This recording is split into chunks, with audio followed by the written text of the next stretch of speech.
cuota. Lo dije antes, lo digo ahora y lo voy a repetir hasta el cansancio. Les voy a vetar todo. El dato de la inflación del mes de mayo, 4,2%. La Cámara de Diputados de la Nación acaba de aprobar la media sanción de la totalidad de la ley bases. La actividad del Producto Bruto Interno tuvo una variación interanual del 3,4% negativo. Lo que sería la segunda etapa, a cerrar la segunda canilla de emisión.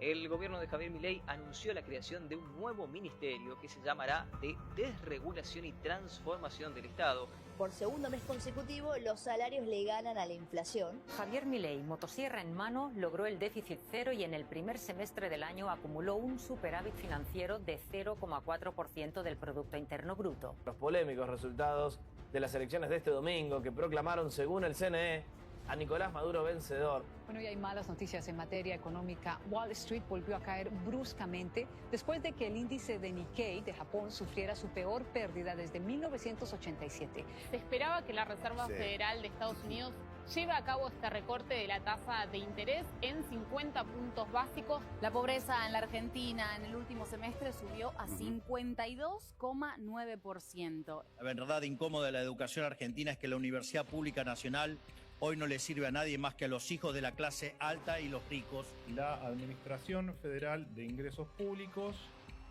más conocida como AFIP, dejará de existir. Se formalizó activos externos por $18.000 millones. I want to thank the American people for the extraordinary honor of being elected your 47th president and your 45th president. La recesión terminó. Estamos saliendo del desierto, el país finalmente ha empezado a crecer. Empezamos en Argentina, donde la inflación volvió a ceder y se moderó hasta un 2,7% en el mes de octubre. Una caída que ya ubica al dólar en un valor de 6,10 reales. La brecha cambiaria que prácticamente desapareció. El Mercosur y la Unión Europea cerraron este viernes un tratado de libre comercio. La eliminación del impuesto país. El gobierno nacional volvió a prorrogar el presupuesto del año 2023. Anuncia que baja el ritmo de devaluación mensual al 1%. El gobierno decidió bajar las retenciones de forma temporaria a los principales cultivos. El presidente de Estados Unidos, Donald Trump, acaba de ordenar medidas drásticas en contra de Colombia. Aranceles del 25% a sus vecinos México y Canadá. You don't have the cards right now. You're gambling with the lives of millions of people. You're gambling with World War III. Según el INDEC, la desocupación alcanzó el 6,4% en el último cuatrimestre de 2024. ¿La Argentina va a ir a un régimen de libre flotación o va a seguir con un régimen de crawling peg? ¿Qué es lo que se negocia? Bueno, no puedo, eso es parte del acuerdo y no le puedo decir. Hoy los dólares estuvieron todos para arriba. Lleva 8 días consecutivos de venta y en 8 días ya vendió 1.360 millones de dólares. Resulta que los mercados siguen revolucionados. Donald Trump ofreció un mensaje: aranceles recíprocos para 50 países. Desde el 11 de junio de 2020 no veíamos una caída tan importante. Donald Trump suspende por 90 días los aranceles recíprocos a más de 75 países, pero aumenta los de China a 125%. Antes eran los chilenos y chilenas quienes cruzaban para comprar más barato. Hoy el panorama es al revés. Desde este momento eliminamos el cepo cambiario de la economía argentina para siempre. Sí, la banda van a ser 1.000, 1.400. Dentro de esas bandas, el mercado va a flotar libremente.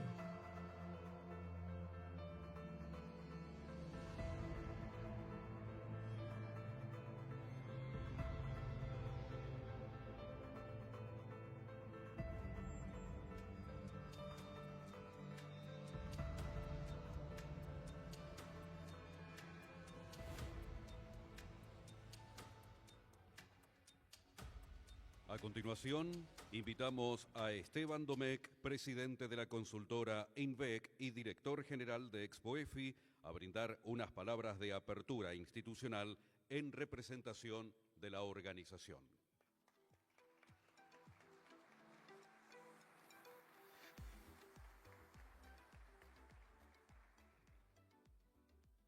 Bueno, hola a todos, muy buenos días, bienvenidos.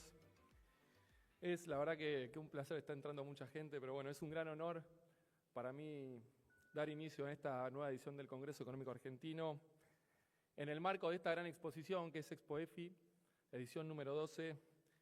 Ya con más de una década de recorrido, esta nueva edición del Congreso nos encuentra acá en el SEC, con más espacio, como podrán ver, más auditorios, más contenido, más inscriptos, así que la verdad que nos genera mucha expectativa sobre lo que van a ser estas 2 jornadas que tenemos por delante.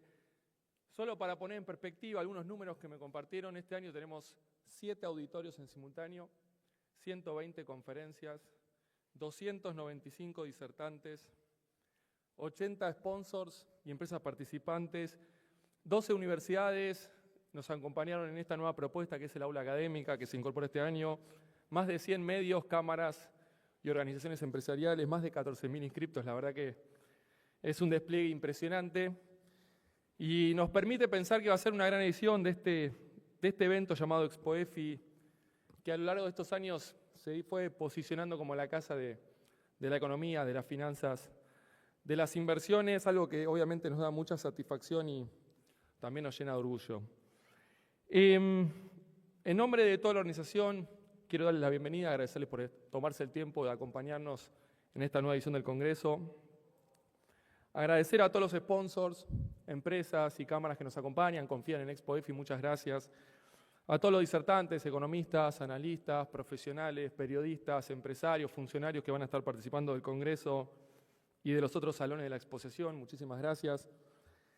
Quiero agradecer muy especialmente, destacar la presencia y participación del presidente de la Nación, Javier Milei, que nos va a estar acompañando el día de mañana, así como también la del ministro de Economía, que vamos a tener el privilegio de escucharlo en unos breves minutos, está llegando en este momento. Y como siempre también agradecer a todo el equipo que está en el detrás de escena, a todo el equipo que hace posible este evento, a MS Frankfurt Argentina, muchas gracias a Fernando Barbarán, a Dina Sansolini, a todo el equipo de MS, a todo el equipo de la consultora, que hace un trabajo impresionante, ahí está Mati Surt, Alessandro Nigra, Santiago Bulat, Anita Pane, Belu Pecolio, Ceci Rivera, bueno, todo el equipo de la consultora la verdad que hace, como se imaginarán, un trabajo impresionante en los meses previos a este evento.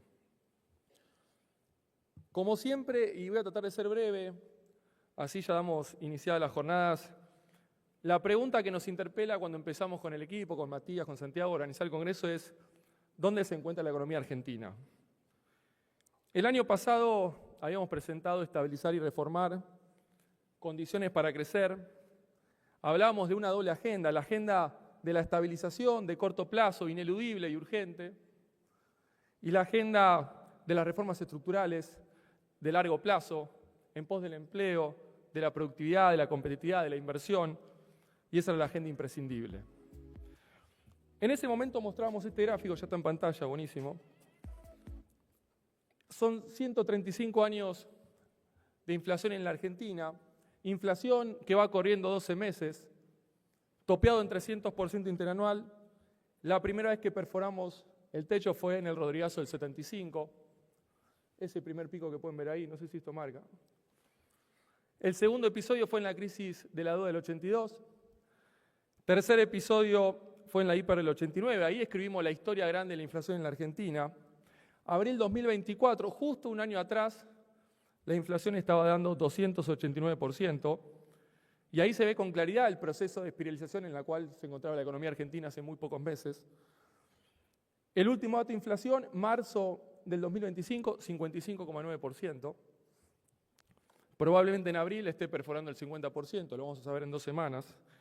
Y como podrán observar, esto da cuenta de un gran logro en detener y revertir esta dinámica y de un proceso de estabilización que claramente está avanzando. Déjenme poner una segunda variable, resultado fiscal. No es fácil construir series homogéneas y largas de resultado fiscal, tenemos serios problemas de estadística, pero salvando las cuestiones metodológicas, esas barras verdes que ven ahí a la izquierda, en la primera parte del gráfico, saben que eso es superávit. Superávit primario, superávit que luego se perdió, miren esa suma de barras rojas que aparecen después, Y solo después de eventos, diría, o experiencias traumáticas, justamente la corrección del Rodrigazo, esa corrección que ven ahí, de la crisis de la deuda, de la hiper, o del 2001, que no fue un evento nominal, sino fue una crisis más bien real, pero solo después de esos episodios Argentina se encontró circunstancialmente, nuevamente con superávit. Digo circunstancialmente porque, como pueden ver, al poco tiempo ese superávit se volvió a perder. ¿Cómo cerró el 2024? 1,8 puntos sobre PBI de superávit primario, 0,3 puntos sobre PBI de superávit total, lo que da cuenta del principal logro y de un gran avance en torno a este proceso de normalización y saneamiento económico que está en marcha. La relación entre la dinámica fiscal e inflación es muy marcada, no es casualidad. Así como tampoco es casualidad que de los 9 defaults, 7 hayan sido desde 1950 hasta la fecha.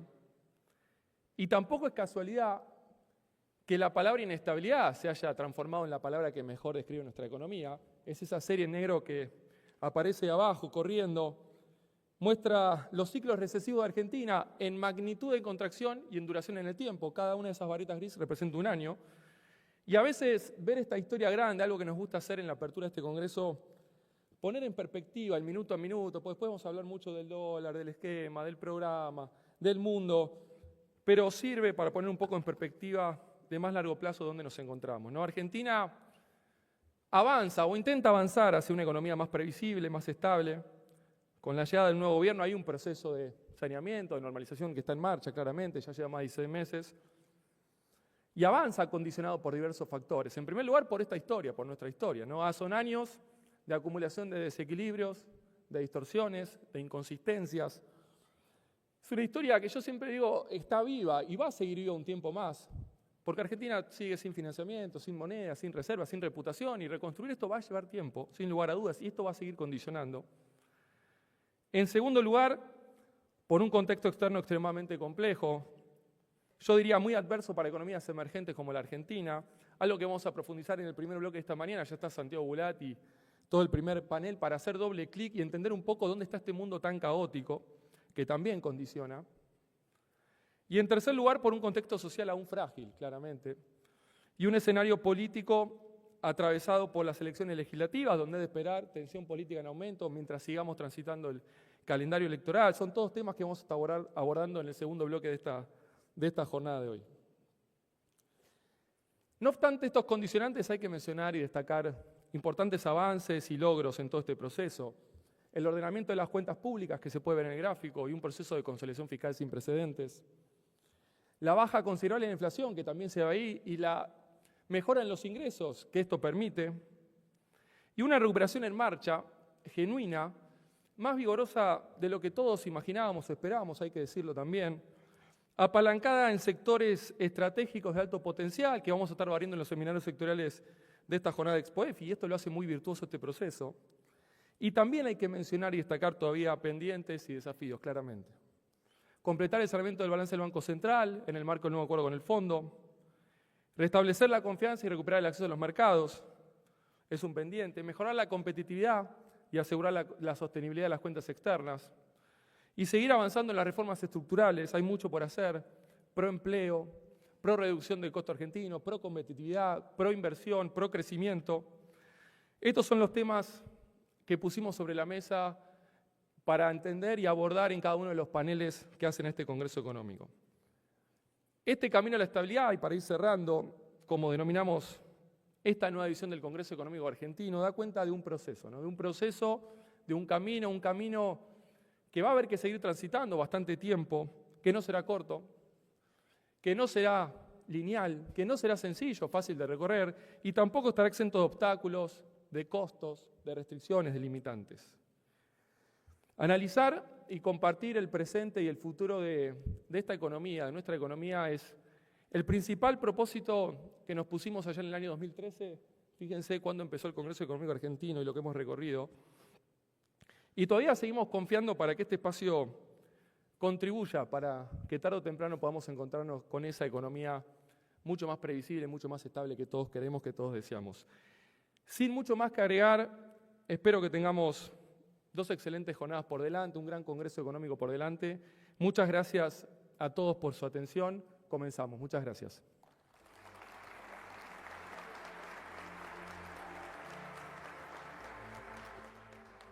Antes de dar inicio al primer bloque de la mañana, invitamos al ministro de Economía de la República Argentina, señor Luis Caputo, a subir al escenario para dirigir unas palabras al auditorio.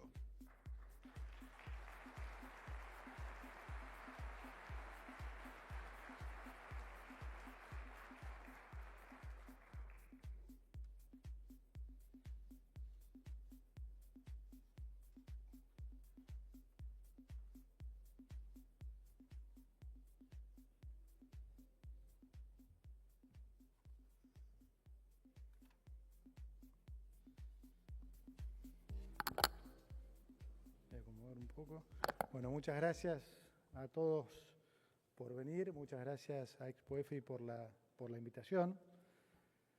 Ya explicó bastante y muy bien Esteban, pero vamos a hacer, digamos, una charla breve un poco para contarles esta etapa y para contarles un poco cuáles son también los desafíos a futuro, ¿no? Estamos, como dije hace un par de semanas, en lo que fue la tercera etapa de este proceso. La primera fue la eliminación del déficit fiscal. Y es importante remarcar que esta eliminación del déficit fiscal se hizo vía, no suba de impuestos, sino vía la reducción del 30% en el nivel de gasto. Voy a explicar después por qué el énfasis en esto, ¿no? La etapa 2 fue la eliminación del déficit cuasi fiscal, ¿no? La eliminación de la emisión monetaria. ¿Cómo se hizo esto rápidamente? Fue mucho más importante en el programa de lo que se menciona. Fue, yo diría, un factor clave, porque, como explico siempre, podría haberse dado el caso que el país hubiera terminado en hiperinflación aún a pesar de haber ido a equilibrio fiscal, lo que hubiera sido devastador a nivel de sociedad para después hacerles entender que el verdadero problema argentino de los últimos 124 años había sido el déficit fiscal. Ahora, el overhang monetario era tan alto, ¿no? Había una demanda de dinero por el piso previa a lo que es un proceso hiperinflacionario. Teníamos casi 4 bases monetarias en pasivos remunerados y no teníamos ningún recurso. No había dólares en el Banco Central, no había financiamiento y Argentina no tenía ninguna credibilidad como país. Entonces, ¿cómo se resolvió esto? Bueno, los primeros meses, entonces básicamente de diciembre a abril, se aplicó una tasa de interés real muy negativa que hizo que durante esos meses ese sobrante monetario solamente por ese efecto se redujera a la mitad, esencialmente. Y se combinó con una estrategia financiera que fue la emisión de este bono BOPREAL, que vino de alguna manera también a socorrer a las políticas monetarias y cambiaria. Por el lado cambiario, solucionando el problema de los importadores con los productores del exterior, restableciendo esa cadena que se había roto y que ya empezaba a generar desabastecimiento e hiperinflación, y también sirviendo como amortiguador para cualquier suba del tipo de cambio.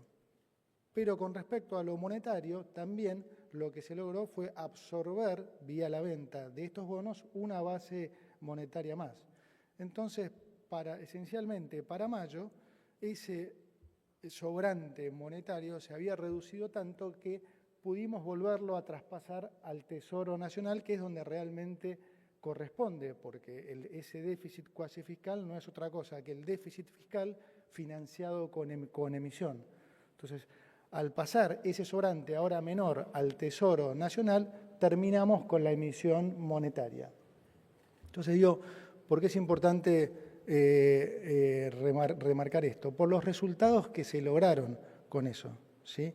No es una casualidad, entonces, que como consecuencia de estas dos cosas, la economía haya crecido un 6%, cuando miramos el estimador mensual de actividad económica de diciembre del 2023 a diciembre del 2024, la economía creció un 6%, a pesar de haber reducido el déficit fiscal en 5 puntos y el cuasi fiscal en 10. Recuerden que todo el mundo decía que si hacíamos esto iba a ser a costa de una brutal recesión.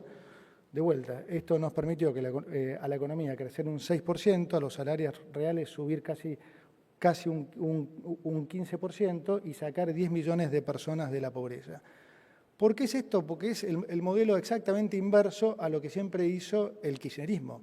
Cuando se habla de ajuste, en realidad el ajuste es el modelo kirchnerista, ¿no? O sea, ¿qué hace ese modelo? Agranda el Estado. Para agrandar el Estado, ¿a quién le saca recursos? Al sector privado. ¿Cómo se lo saca? Subiendo impuestos, como eso no alcanza porque siguen teniendo déficit, es absorbiendo deuda, es decir, los bancos, en vez de prestarle al sector privado, ahora prefieren prestarle al sector público, dejar de actuar como bancos, y finalmente con emisión monetaria, que lo que hace es crear ese impuesto inflacionario que terminan pagando los más pobres, ¿sí? De ahí la desigualdad que se termina generando, ¿no? O sea, empresarios mucho más ricos, porque en realidad terminan conviviendo en un modelo de dólar alto, salarios en dólares miserables e industrias protegidas. Y la gente, digamos, mucho más pobre, ¿no? Clase baja a la cabeza y la clase media también. Entonces, este es el proceso exactamente inverso. Al nosotros bajar el gasto y terminar con la emisión monetaria, lo que hemos hecho es, al contrario, devolverle los recursos al sector privado. Ahora, al tener un Estado más chico, ustedes tienen que, digamos, que poner menos plata para bancar ese Estado, ¿sí? Entonces, ¿en qué se traduce eso? En que hemos bajado impuestos, en que hemos bajado el impuesto inflacionario, como bien mostraba Esteban, y que los bancos vuelvan a trabajar de bancos. Hoy los bancos entonces empiezan a preferir prestarle de vuelta al sector privado que al sector público. Eso genera entonces que haya nuevamente crédito y mayor crecimiento. ¿Se entiende? Entonces es un proceso exactamente inverso al que se vivió durante los últimos 20 años, ¿no? Y entonces entramos después en lo que fue la tercera etapa. Una vez que se hicieron esas dos cosas, quedaba pendiente lo que siempre quisimos hacer, que era la salida del cepo cambiario. Y para eso había que recapitalizar el Banco Central. En ese momento, agosto del año pasado, entonces fuimos a ver nuevamente al fondo, que estaba muy impresionado con todos los logros, y entonces le dijimos, bueno, podemos seguir recapitalizando el Banco Central gradualmente como lo estamos haciendo, o nos pueden ayudar con una infusión de capital. Es decir, nosotros habíamos resuelto la parte del pasivo del Banco Central, pero consideramos, por supuesto, que para salir del cepo de manera no traumática, esos pesos tenían que estar respaldados.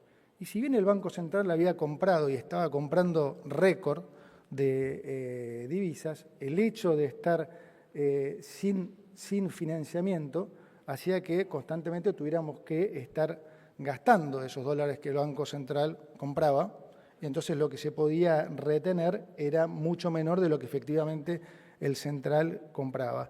Bueno, el fondo estuvo dispuesto a acompañar.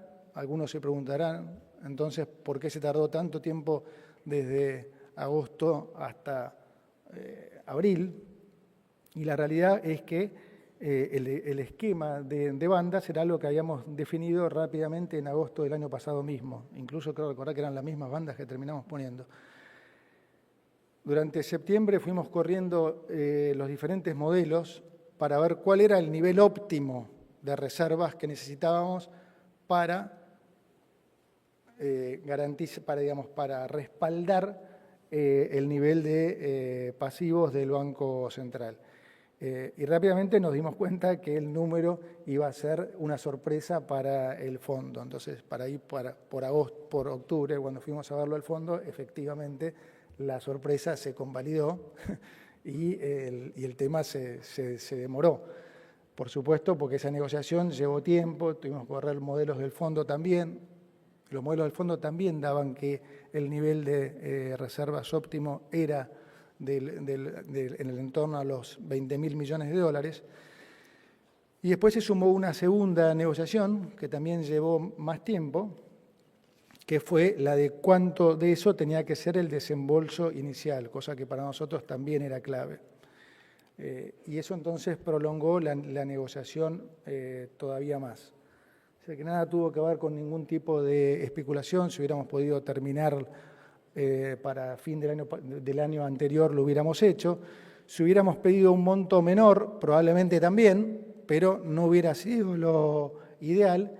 Y creo que con la salida del cepo me parece que se mostró que fue lo correcto, ¿no? Porque, como vimos, no hubo ningún estrés y, de hecho, el dólar libre está tendiendo a converger a lo que era el dólar oficial. Entonces, es muy importante entender también esta secuencia, porque muchos también lo relacionan con el concepto de, bueno, también se salió en su momento del cepo con Macri, pero después hubo que volver a ponerlo. Pero también ahí voy a hacer la diferenciación. La secuencia es la inversa. Digamos, en aquel caso se salió primero del cepo cambiario y se salió exitosamente porque había mucha expectativa, se generó mucha, expectativa positiva, pero no se había resuelto los problemas macro, ¿sí? Entonces, el enfoque nuestro fue exactamente inverso. Primero resolvimos los problemas macro, primero resolvimos el problema fiscal, después resolvimos el problema cuasi fiscal y después, entonces, capitalizamos al Banco Central. Y eso nos permitió hacer un acuerdo realmente mucho más sólido, un acuerdo único en el sentido de, no solo único para Argentina, sino que no es un acuerdo normal del fondo. El fondo normalmente presta plata para financiar esa transición hacia el orden macro. Nosotros el orden macro fue lo primero que hicimos y de vuelta eso nos permitió un acuerdo, yo diría atípico, al punto que voy a contar alguna infidencia de las últimas reuniones del G20 y del fondo. En la reunión con el fondo, con Cristalina, con Guita, todos, ellos mismos nos decían, nunca nos pasó de que nos llame tanta gente de todo el rubro, o sea, los mejores académicos, gente de mercado y demás, para felicitarnos por el armado de este programa. Nunca. Ayer el presidente mandó al chat de gabinete también una entrevista a Sebastián Edwards. Sebastián Edwards es un muy reconocido economista chileno, profesor de la UCLA, pero lejos de liberal, yo creo que Sebastián está más identificado con la centroizquierda.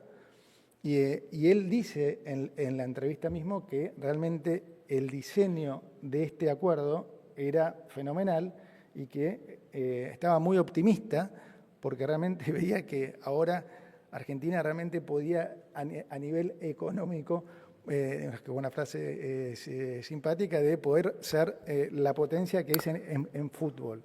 O sea, este acuerdo no tiene nada que ver con los otros 22 acuerdos que ha firmado Argentina o de vuelta con otros acuerdos que haya hecho el fondo con otros países. Es importante que entiendan esto porque, digamos, la comunicación ha pasado a ser un gran desafío,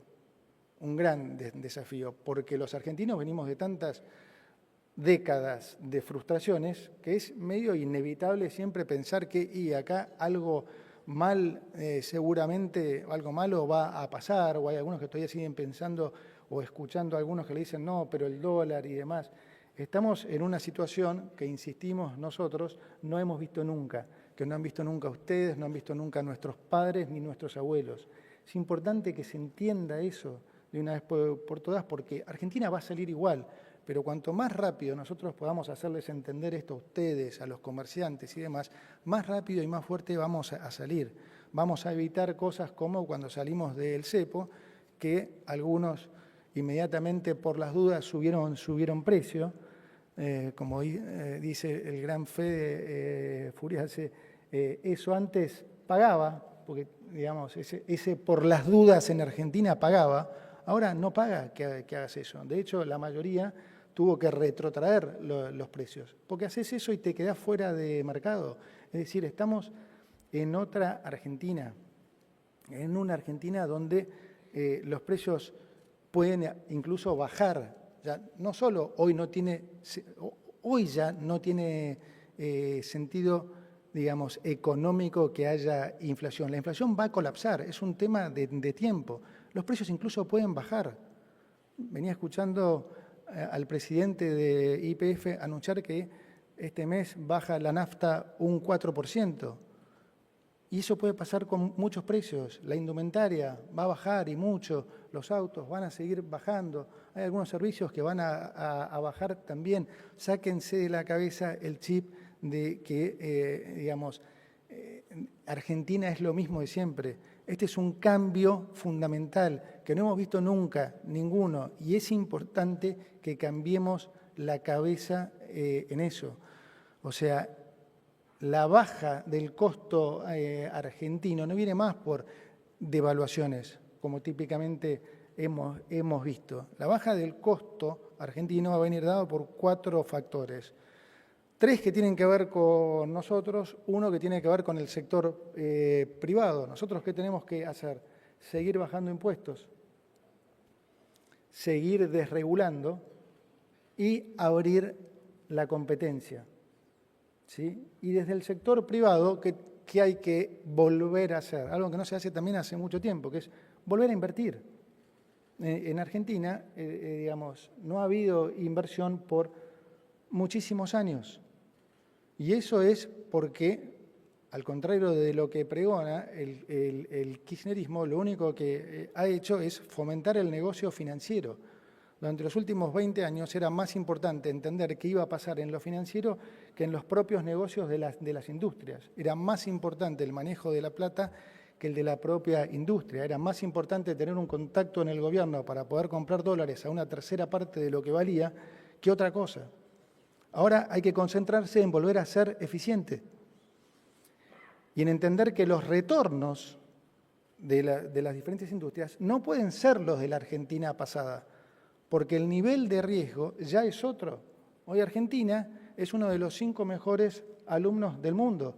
Les vuelvo a decir, ojalá hubieran podido venir todos a Washington. Argentina es hoy ejemplo de lo que hay que hacer. Hemos pasado en 16 meses de ser ejemplo del desastre, de lo que no hay que hacer, a ser el ejemplo de lo que hay que hacer. No lo digo yo, lo dijo el secretario del Tesoro de los Estados Unidos, ¿sí? Dijo, o sea, vamos a ayudar a Argentina en caso que tenga alguna necesidad, porque está haciendo lo que hay que hacer. Cristalina se lo dijo a todos los países en todos los colores, incluso en la última charla, dijo, con la crisis internacional es probable que haya otros países que vayan a necesitar al fondo. Sepan que el fondo va a estar ayudando a los países que hacen las cosas como Argentina. O sea, hemos pasado a ser de los 195 países esos que maneja el fondo, el ejemplo. Entonces no nos comamos más el cuento de que ya la vimos porque de vuelta no hemos visto nada de esto.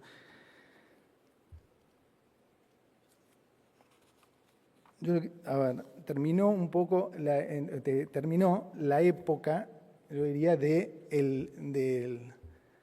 dólar. Ahora paso a ese tema también. Se terminó la época del dólar, de la Argentina regalada en dólares. La contracara de una Argentina regalada en dólares es un país que le va pésimo, ¿sí? No es una casualidad que cuanto más regalada Argentina estuvo en dólares fue a fin del gobierno anterior y nosotros heredamos la peor situación económica de la historia. Es la contracara de eso. No queremos eso.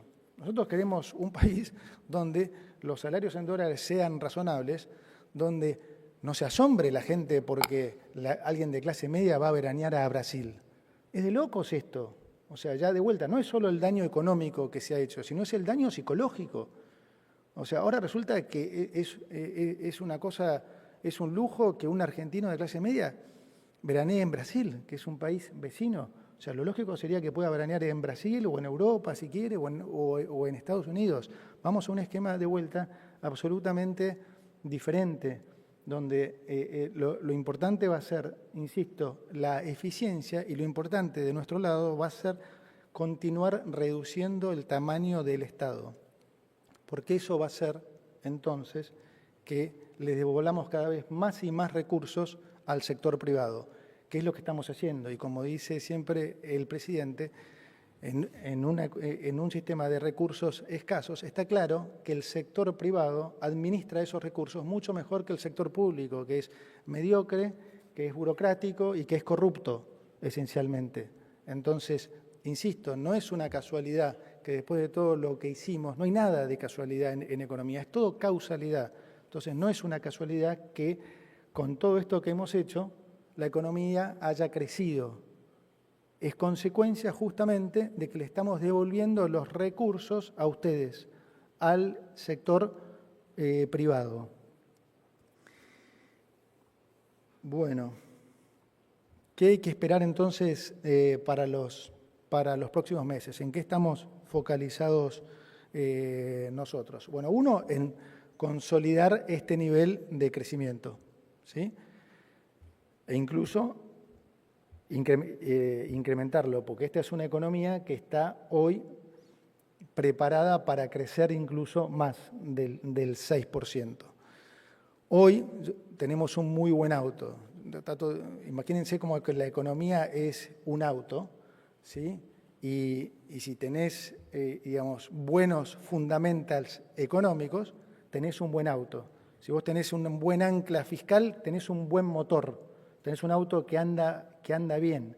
¿Qué pasa típicamente? Y ahora imagínense que el nivel de monetización, el nivel de la cantidad de dinero, es el combustible. Nosotros hoy tenemos el desafío de remonetizar la economía más, porque está en un nivel de monetización muy bajo, de poco menos de la mitad de lo que es normalmente, pero hoy tenemos un muy buen auto, ¿sí? Un muy buen auto. Comparando de vuelta con la época kirchnerista, en el kirchnerismo los fundamentals son tan malos que es como que tenemos un muy mal auto, con un motor que no anda. ¿Y el kirchnerismo qué hace? Y le tira nafta, y le tira nafta. Emite, le tira nafta, le tira nafta. Y el problema no es la nafta, el problema es que el auto no anda.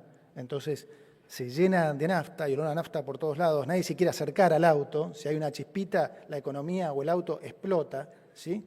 Ahora nosotros estamos en una situación en que tenemos un gran auto. Somos de vuelta uno de los 5 mejores países para el fondo en términos de fundamentals. Entonces tenemos un gran motor y como pasa en los autos, un gran motor te pide más nafta, ¿sí?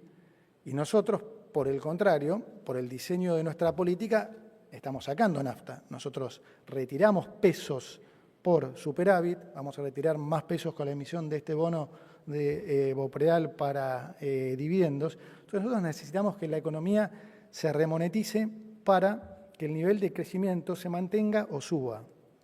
Entonces, por eso la última medida que han escuchado de las utilidades del Banco Central, ¿sí?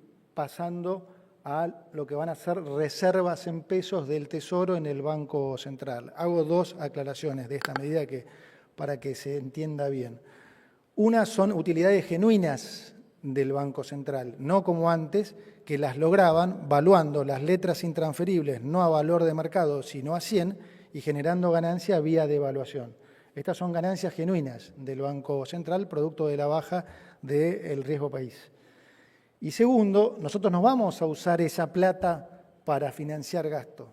Vamos a usar esa plata para tenerlas como reservas para poder cancelar deuda en el caso de que los bancos no hagan 100% de refinanciamiento de la deuda en pesos porque están más inclinados a prestarle ahora al sector privado. Entonces, por un lado, cancelamos deuda y remonetizamos la economía en el momento en que lo necesita.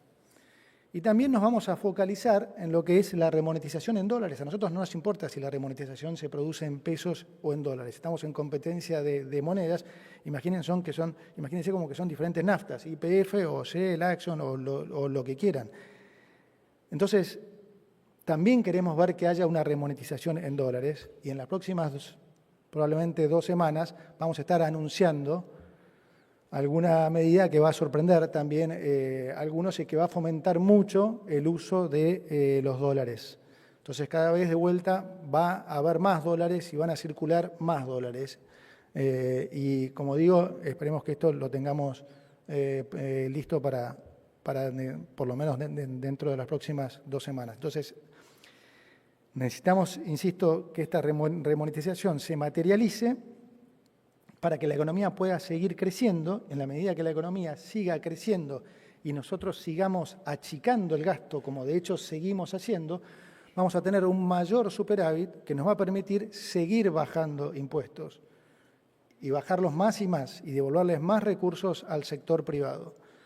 Adicionalmente, vamos a seguir desregulando. Ya lo ven al ministro de Desregulación contando los días, todos los días, y van a también, por supuesto, ver anuncios desde ese lado también. Y finalmente vamos a ir por esas reformas estructurales que son tan necesarias, ¿no? Estamos hablando de lo que es reforma fiscal, reforma laboral y, al final, reforma previsional. Esto, por supuesto, lo decidirá el presidente y la política, lo que es el timing para implementar estas cosas, pero también son muy necesarias en Argentina para seguir bajando el costo argentino y sobre todo también para desincentivar la informalidad, eso que ha sido el incentivo durante los últimos 20 años, porque todo esto que hemos estado discutiendo no ha hecho otra cosa que incentivar la informalidad, o sea, la suba de impuestos, cada vez más cargas y demás, obviamente que dificulta todo lo que es como policy maker el desarrollo de las políticas económicas. Así que nada, entonces para terminar déjenme decirles que ya están viendo mucho de nosotros. Tenemos a los 3 campeones acá, a las 3 anclas que están, comunicando y saliendo mucho más en televisión y explicando. Para nosotros la comunicación en este momento es clave, hoy representa un desafío porque, como digo, es muy importante que todos entiendan que estamos en una nueva Argentina, que, como dijo el presidente, y me encantó, que en poco tiempo los países van a decir que quieren crecer a tasas argentinas y que insisto, no tengan ninguna duda que estamos por presenciar los mejores 20, 30 años de nuestra historia. Muchas gracias.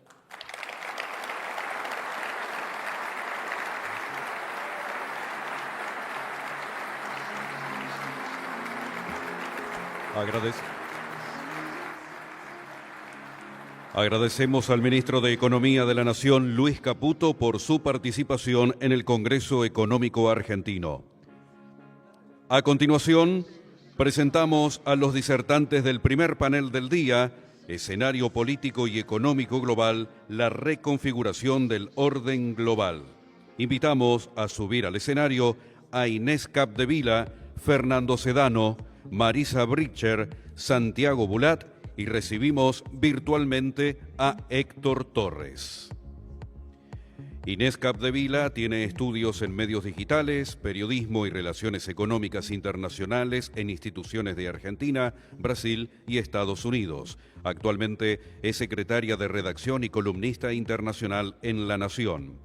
Fernando Sedano es PhD Economist por Harvard University y se desempeña como director ejecutivo del banco de inversión Morgan Stanley para Latinoamérica.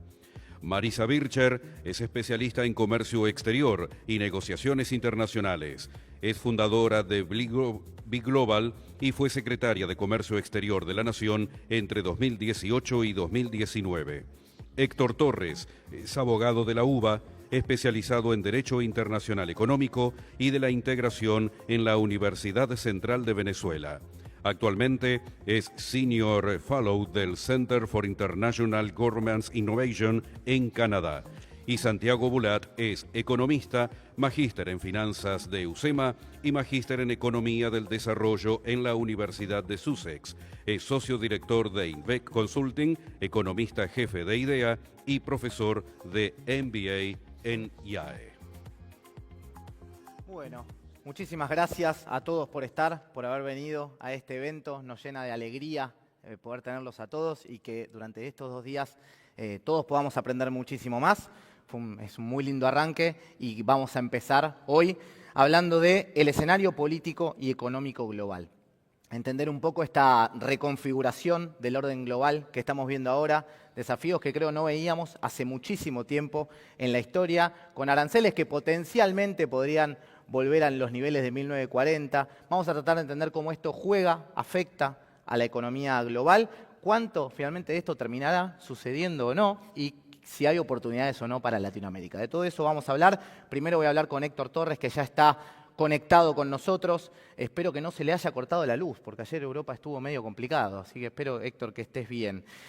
Muchísimas gracias por estar.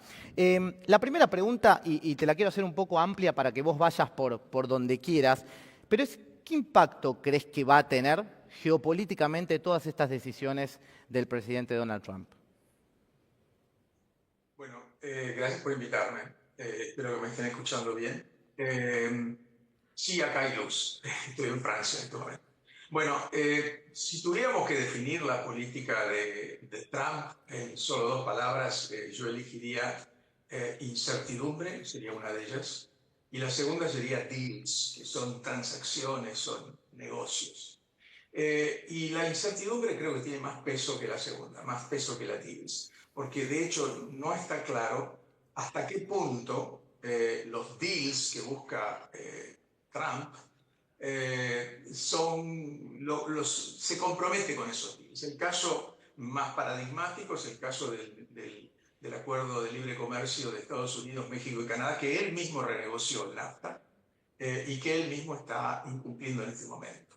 O sea, esto tiene consecuencias muy importantes porque Estados Unidos es obviamente la principal potencia militar, todavía la principal potencia económica en términos nominales, en términos de poder de compra ya no, pero obviamente es el mercado que tiene más peso y es el que ha definido el mundo de posguerra a través de un sistema de reglas del cual él era el principal arquitecto. Ahora, las 2 ventajas más importantes que tiene Estados Unidos sobre su principal rival, que es China, ninguna duda, son soft power y un sistema de alianzas. El soft power es realmente la gran diferencia entre una potencia que puede ser un líder o lo que podemos llamar un bully. El líder con soft power inspira. El segundo amenaza, usa lo que se llama poder raw power, digamos, poder crudo.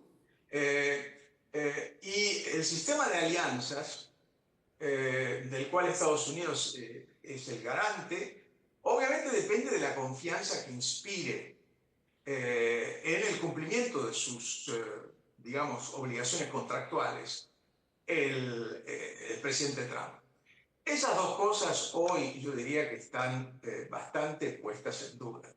Por supuesto, eso tiene consecuencias comerciales, tiene consecuencias incluso sobre la preeminencia del dólar como el activo de reserva más importante del mundo. Digamos que podemos hablar de todo eso si quieren, pero para hacerlo sintéticamente creo que Trump está poniendo en duda esas 2 características tan importantes que tenía un hegemón relativamente benévolo. Yo sé que algunos van a diferir conmigo, pero un hegemón que inspiraba, que se sentía, digamos, limitado por un sistema de reglas imperfecto y con violaciones, y que gozaba de ese soft power que lo vemos en la cultura americana, la música americana, la gente que quiere emigrar a Estados Unidos. las universidades americanas. Todo eso hace una gran diferencia entre un líder y un bully. Hoy eso se está desdibujando bastante. Héctor, vuelvo sobre un punto que hiciste y que me interesa, que es justamente la supremacía del dólar a nivel global, ¿no? Hablamos de que muchos bancos centrales tienen en sus reservas una gran cantidad de dólares cuando uno ve cómo están compuestos sus balances. Lo mismo sucede con el trade internacional. De alguna manera el comercio se hace en dólares. ¿Crees que eso peligra? Y te pregunto también, asociado a eso, ¿cómo viene de alguna manera las transacciones en caso China, Rusia, si eso se viene agilizando mucho más para empezar, si se quiere, a competirle a ese sistema, o no lo ves como algo viable? Bueno, una moneda, cualquier moneda, es tan fuerte y confiable como el gobierno que conduce el país que la emite. Hoy la confianza en el dólar reposa, que pueda seguir siendo el principal activo de reserva internacional, reposa fundamentalmente en la falta de alternativas. No tanto en la confianza que inspira el gobierno del país que conduce Estados Unidos en este caso. Pero esas alternativas que hoy no se ven todavía terminan apareciendo. Y ya, por ejemplo, vislumbramos una. Todos saben que cuando hay que hacer un pago internacional en dólares, se requiere hacerlo a través de un banco agente o corresponsal que tenga sede en Estados Unidos. Sin embargo, ya hay varios bancos centrales que están creando monedas digitales que podrían permitir el pago directo, la cancelación directa de facturas comerciales o de remesas, tanto fuera de utilidades o remesas para familias, entre bancos centrales, incluso para facturas valuadas en dólares. Por ahora no hay tanto volumen de moneda digital, pero eso es algo que se ve venir. Obviamente, si se puede hacer directamente entre bancos centrales sin pasar por bancos agentes en Estados Unidos, la influencia que puede tener la capacidad de Estados Unidos de usar esa preeminencia en el sistema monetario con objetivos políticos, digamos, se reduce. A su vez, bueno, todo el mundo mira a China. China ha creado ya un sistema de clearing que puede competir con el SWIFT. El gran problema es que China tiene una cuenta capital cerrada, mayormente cerrada. Y en consecuencia no puede ofrecer alternativas al dólar. Ustedes pueden ahorrar en yuan si quieren, pero después no van a saber qué cuernos hacer con los yuans, más allá de guardarlos. Hay muy pocos activos financieros. Ahora, ¿puede cambiar esto? Puede cambiar. Yo no creo que China vaya a abrir la cuenta capital de un día al otro, pero China avanza a través de experimentos pequeños. Así como nunca no se abrió de golpe al comercio internacional, fue creando zonas de libre comercio. Yo estimo que podría igualmente irse abriendo a las finanzas internacionales, creando zonas de moneda convertible con mercados financieros abiertos y con tribunales creíbles, que no es el caso hoy. Ahora, para el panorama más, realmente la situación es muy... hay una gran perplejidad respecto a lo que quiere hacer Estados Unidos. Porque, por ejemplo, el vicepresidente Vance estuvo por acá, por Europa, hace poco. Y dijo algo que es remarcable. Dijo, Estados Unidos busca ser autosuficiente. Ahora, es totalmente incompatible ser autosuficiente con el papel central que tiene el dólar en el sistema monetario y financiero internacional. A su vez, la preeminencia del dólar reposa, la confianza en el dólar, además de la falta de alternativas, también reposa en la independencia del Banco Central, de la Fed. El mercado recientemente, en los últimos días, se ve que lo ayudó a Trump a entender de que atacarlo a Powell puede salirle políticamente caro. Ahora, en mayo del 2026 va a tener la oportunidad de reemplazarlo. La elección, obviamente, que haga tendrá consecuencias muy importantes para la confianza que podamos mantener en el dólar. Héctor, ahí te sumo un tema, y vos también tuviste participación como Executive Director en el IMF, y quería saber, de alguna manera, cuál es el rol que tienen los organismos internacionales en esto, y te sumo al BRICS en esta idea que digamos, viene creciendo o hay un intento de que crezca su participación a nivel global. ¿Qué incidencia crees que tiene ahora con la mirada también de Estados Unidos, que bueno, fue de alguna manera cambiando su mirada respecto de los organismos internacionales? Bueno, el multilateralismo está en crisis, no hay ninguna duda de eso. El organismo que yo diría que está en peor condición es el que regula justamente el sistema multilateral de comercio, que es la Organización Mundial de Comercio. El Fondo Monetario también tiene sus problemas, puedo referirme a esos problemas de legitimidad. Ahora, el Liberation Day de Trump, del 2 de abril, este anuncio de aranceles recíprocos, ha evidentemente creado una gran duda sobre la vigencia del sistema de reglas que el propio Estados Unidos ayudó a crear y era el principal garante de eso. Estamos pasando de un rules-based system, de un sistema de reglas, un sistema basado en reglas de comercio, a un deals-based system, a un sistema de comercio basado en acuerdos bilaterales. Que no se sabe en qué va a terminar, porque esos acuerdos bilaterales muy difícilmente se vayan a notificar a la OMC, muy difícilmente cumplan con la condición básica del sistema multilateral de comercio, que es extenderlo la cláusula de nación más favorecida. Puedo hablar un poco más de eso si quieren, pero en todo caso creo que es una situación de gran crisis para las organizaciones internacionales. El propio Fondo Monetario Internacional, hay algo que es, digamos, que tiene que resolver. Las cuotas del fondo, en el fondo, como saben, hay cuotas, cada país tiene una cuota que supuestamente debería reflejar su peso relativo en la economía internacional. Ahora, esas cuotas están lejos de reflejar ese peso que tienen los países en la economía internacional. Y particularmente, los dos países que están más subrepresentados son los más grandes de lo que se llama el Global South, el sur global. China, cuya economía, el peso internacional de la economía en términos de PPP, que es lo que poder de compra, paridad de poder de compra, que es lo que usa el Banco Mundial, está ya por encima de la de Estados Unidos. En términos nominales es como un 17% del Producto Mundial o 18%, no recuerdo la última estadística. Y sin embargo su cuota no llega es apenas del 6%.